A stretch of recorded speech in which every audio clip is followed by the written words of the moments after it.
7:30เครื่องบินกี่โมงฮะ8:30รอยเชื่อบาง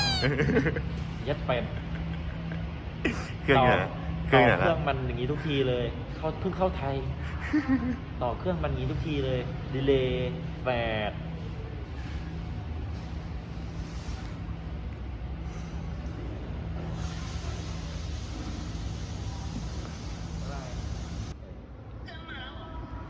กำลังจะแล้ว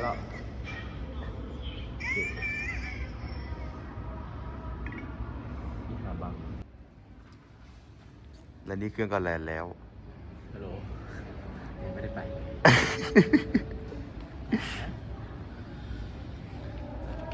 จ๋า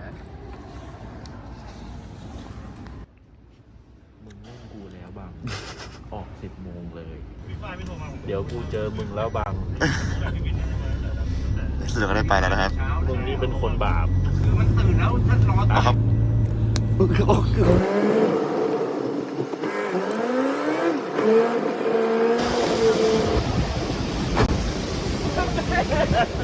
เจอแล้วสวัสดีจ้าเบียร์สวัสดีครับแต่งตัวเข้ากับดีเลย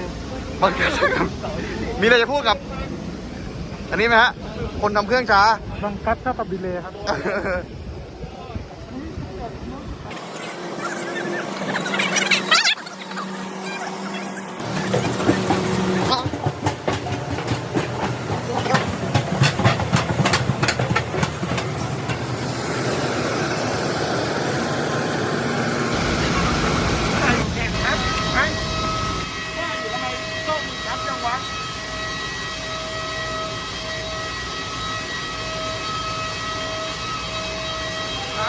ทำเที่ยอะไรเนี่ย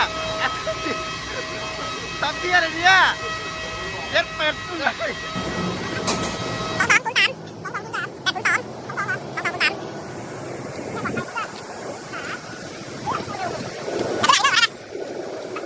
ูเร็ว